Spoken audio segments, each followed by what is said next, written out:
नमस्कार साथियों, कैसे हैं आप सब। एक बहुत संवेदनशील मुद्दा है जिस पर आज हम बात करने वाले हैं, यह है मणिपुर वॉयलेंस। आपको पता है, पूर्वोत्तर का एक राज्य है मणिपुर, जो अपने प्राकृतिक संसाधनों और नेचुरल ब्यूटी के लिए बहुत जाना जाता है। पिछले 2 महीनों से ज्यादा समय बीत गए और मणिपुर जल रहा है। बहुत सारे लोगों को यही नहीं पता कि मणिपुर की वर्तमान स्थिति क्या है और ये हिंसा कहां से भड़की है, हिंसा क्यों भड़की है। तो आज मैं आपको मणिपुर वॉयलेंस की कंप्लीट जानकारी दे रहा हूं। शुरू से लेकर लास्ट तक जुड़े रहिए और इस सीरीज में मैं आपको बताता रहूंगा कि मणिपुर में क्या कुछ हो रहा है, हिंसा कहां भड़की है, कौन जिम्मेदार है, सीएम वहां पर में क्या कर रहे हैं, कोर्ट का क्या रुख है और केंद्र की सरकार और गृह मंत्रालय इस पर क्या कर रही है। तो आइए शुरू करते हैं वहां से जहां से ये हिंसा शुरू होती है। तो दोस्तों, इससे पहले कि हम मणिपुर हिंसा के बारे में जानें, हमको समझना पड़ेगा कि मणिपुर की सामाजिक स्थिति है क्या। मणिपुर की जनसंख्या लगभग 30 से 35 लाख है। यहाँ 3 मुख्य समुदाय रहते हैं, एक है मैतेई, एक है नगा और एक है कुकी। मैतेई समुदाय में ज्यादातर हिंदू हैं, मैतेई मुसलमान भी हैं और जनसंख्या में सबसे ज्यादा मैतेई ही वहां पर में निवास करते हैं। नगा और कुकी जो हैं वो ज्यादातर ईसाई हैं। नगा और कुकी जो लोग हैं उनको जनजाति का दर्जा मिला हुआ है, यानी वो शेड्यूल्ड ट्राइब में आते हैं, अनुसूचित जनजाति के भाग हैं। अगर हम राजनीतिक प्रतिनिधित्व यानी पॉलिटिकल रिप्रेजेंटेशन की बात करें तो मणिपुर के कुल 60 विधायकों में 40 जो है वो मैतेई समुदाय से आते हैं, बाकी 20 नगा से आते हैं और कुकी जनजाति से आते हैं। अब तक 12 मुख्यमंत्री वहां से आए हैं, जिसमें से 2 ही जनजाति से आते हैं। अगर हम मणिपुर की भौगोलिक संरचना के बारे में बात करें तो ये थोड़ी विशिष्ट है। मणिपुर एक फुटबॉल स्टेडियम की तरह है। इसमें इम्फॉल वैली बिल्कुल सेंटर में प्ले फील्ड है और बाकी चारों तरफ के पहाड़ी इलाके गैलरी की तरह दिखाई पड़ते हैं। मणिपुर के 10% भूभाग पर मैतेई समुदाय का दबदबा है।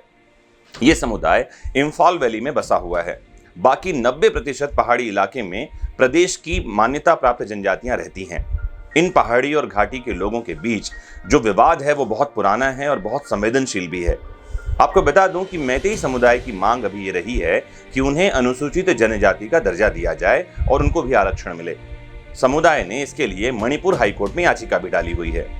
मैतेई समुदाय की दलील है कि 1949 में मणिपुर का भारत में विलय हुआ था और उससे पहले मैतेई को यहाँ जनजाति का दर्जा मिला हुआ था। उनकी दलील ये भी है कि इस समुदाय को उनके पूर्वजों की जमीन, परंपरा, संस्कृति और भाषा की रक्षा के लिए जनजाति का दर्जा दिया जाना जरूरी है। मैतेई समुदाय ने 2012 में अपनी एक कमेटी भी बनाई जिसका नाम है scheduled tribe demand committee of Manipur, यानी STDCM। इनका कहना है कि मैतेई समुदाय को बाहरी लोगों के अतिक्रमण से बचाने के लिए एक संवैधानिक कवच की जरूरत है। इस कमेटी का यह भी कहना है कि मैतेई समुदाय को पहाड़ों से दूर किया जा रहा है, जबकि इन्हें जनजाति का दर्जा मिला हुआ है। वे पहले से ही सिकुड़ते हुए इम्फॉल वैली में जमीन खरीद सकते हैं, लेकिन जो जनजातियां वे मैतेई समुदाय को जनजाति का दर्जा देने का विरोध कर रही हैं, जिनमें नगा और कुकी आती हैं, इनका कहना है कि मैतेई जनसंख्या में ज्यादा हैं और राजनीति में उनका दबदबा भी है। इन जनजातियों का कहना है कि मैतेई समुदाय आदिवासी नहीं है। उनको पहले से ही SC और OBC आरक्षण के साथ साथ आर्थिक रूप से पिछड़े वर्ग का आरक्षण मिला हुआ है और उसके फायदे भी वो उठा रहे हैं। उनकी भाषा भी संविधान की 8वीं अनुसूची में शामिल है और संरक्षित है। ऐसे में मैतेई समुदाय को सब कुछ तो नहीं मिल जाना चाहिए, ऐसा इन जनजातियों का कहना है। अगर उन्हें आरक्षण मिला तो फिर बाकी जनजातियों के लिए नौकरी और कॉलेज में दाखिला मिलने के मौके कम हो जाएंगे। फिर मैतेई समुदाय को भी पहाड़ों पर जमीन खरीदने की इजाजत मिलेगी और उनकी जनजातियां और हाशिए पर चली जाएंगी। तो आपको अभी तक ये बात समझ में आई होगी कि मणिपुर की भौगोलिक स्थिति क्या है, वहां की जनसंख्या क्या है और क्या वहां की टोपोग्राफी है। और आपको ये भी बात फिलहाल समझ में आ गई होगी कि ये पूरा जो विवाद है ये जमीन का है और आरक्षण का है।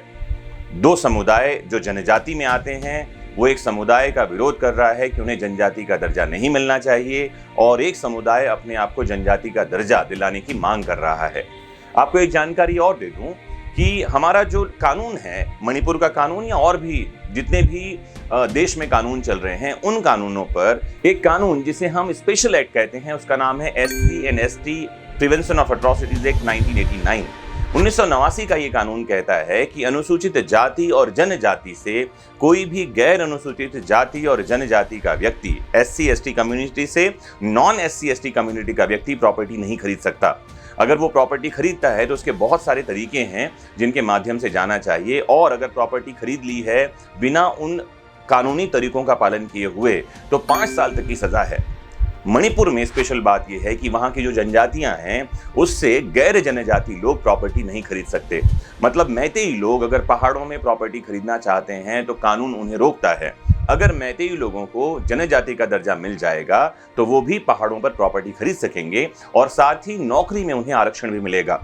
पूरा विवाद आपको समझ में आया होगा। आइए आगे बढ़ते हैं। तो हाल ही में मणिपुर हाईकोर्ट ने मैतेई ट्राइब यूनियन की एक याचिका पर सुनवाई करते हुए राज्य सरकार से कहा कि वो मैतेई समुदाय को जनजाति का दर्जा दिए जाने को लेकर विचार करें। हाईकोर्ट ने यह भी कहा कि 10 सालों से यह डिमांड पेंडिंग है और इस पर कोई संतोषजनक जवाब नहीं आ रहा है। हाईकोर्ट ने सरकार से कहा कि अगले 4 सप्ताह में आप जवाब दें। कोर्ट ने केंद्र सरकार की ओपिनियन भी मांगी। कोर्ट ने अभी मैतेई समुदाय को जनजाति का दर्जा देने का आदेश नहीं दिया है, बस सिर्फ एक ऑब्जर्वेशन दिया है। लेकिन बात यह सामने आ रही है कि कोर्ट के इस ऑब्जर्वेशन को ही गलत समझ लिया गया। वहां रहने वाली नगा और कुकी जनजाति ने समझा कि कोर्ट ने मैतेई समुदाय को आरक्षण देने का आदेश दे दिया है। अगले दिन मणिपुर विधानसभा की हिल एरियाज कमेटी ने सर्वसम्मति से एक प्रस्ताव पारित कर दिया और कहा कि कोर्ट के इस आदेश से वे दुखी हैं। उनका कहना था कि कमेटी एक संवैधानिक संस्था है और उनसे भी सलाह मशविरा करना चाहिए था। आपको ये भी बता दूं कि पहाड़ी इलाके से चुने गए सभी विधायक इस कमेटी के सदस्य हैं, चाहे वे किसी भी पार्टी से हों। फिलहाल बीजेपी के विधायक डी गैंगमे इसके चेयरमैन हैं। ये पूरी हिंसा भड़कती है 3 मई 2023 को। 3 मई को ऐसा क्या हुआ कि पूरा मणिपुर जलने लगा।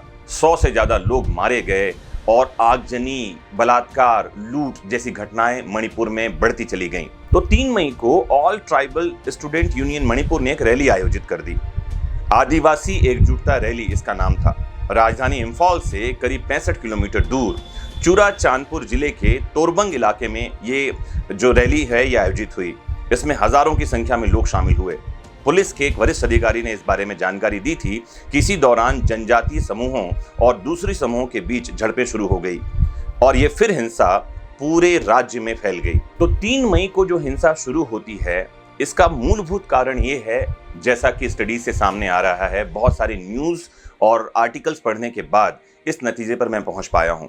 लेकिन कुछ लोगों का और कहना है कि कई और कारण हो सकते हैं इस हिंसा के। जैसे मणिपुर में सरकार के समर्थकों का कहना है कि जनजातीय समूह अपने हितों को साधने के लिए मुख्यमंत्री बीरेन्द्र सिंह को सत्ता से हटाना चाहते हैं क्योंकि उन्होंने ड्रग्स के खिलाफ जंग छेड़ रखी है। प्रदेश में बीरेन्द्र सिंह की सरकार अफीम की खेती को नष्ट कर रही है और कहा जा रहा है कि इसकी मार म्यांमार के अवैध प्रवासियों पर भी पड़ रही है, जिन्हें म्यांमार से जुड़ा अवैध प्रवासी बताया जा रहा है। वे मणिपुर के कुकी और जोमी जनजाति से ताल्लुक रखते हैं। 2 मई को सीएम बीरेन्द्र सिंह ने ट्वीट किया था। चुराचांदपुर में पुलिस ने 2 लोगों के पास से 16 किलो अफीम बरामद की थी। उसी पर मुख्यमंत्री ने लिखा था कि ये लोग हमारे वनों को बर्बाद कर रहे हैं और सांप्रदायिक मुद्दे को अपने ड्रग्स बिजनेस के लिए भड़का रहे हैं। तो यानी ये भी एक सांप्रदायिक मुद्दा है जिसका मुख्यमंत्री जिक्र कर रहे हैं। कुछ और मीडिया सोर्सेस का कहना है कि प्रदेश में यह हिंसा एक दिन में नहीं भड़की है, बल्कि पहले से कई मुद्दों को लेकर जनजातियों में नाराजगी पनप रही थी। जनजातियों के कब्जे वाली जमीन खाली करवाई जा रही है। इसमें सबसे ज्यादा कुकी समूह के लोग प्रभावित हो रहे थे। जिस जगह हाल ही में हिंसा भड़की है वो है चुराचांदपुर इलाका। वहां भी कुकी समुदाय के लोग ज्यादा हैं। इन सब बातों को लेकर भी तनाव पैदा हुआ है। हिंसा की वजह से अब तक लगभग 10,000 लोग विस्थापित हुए हैं। मणिपुर के कई लोग आसाम में दाखिल हो रहे हैं और समस्या ये है कि किसी भी तरह से हिंसा पर काबू नहीं पाया जा रहा है। आगे के वीडियोस में मैं आपको अपडेट देता रहूंगा कि मणिपुर में क्या कुछ चल रहा है, सुप्रीम कोर्ट में राज्य सरकार ने क्या स्टेटस रिपोर्ट सौंपी है, हाई कोर्ट ने क्या कुछ कहा है, वहां के लोग क्या कह रहे हैं और कौन है मुख्यमंत्री बीरेन्द्र सिंह जिन पर आरोप लग रहे हैं कि वो हिंसा रोकने में असफल हैं। कुछ लोग हैं जो उनके इस्तीफे की डिमांड कर रहे हैं और कुछ हैं जिनको कहना है कि उनको इस्तीफा नहीं देना चाहिए।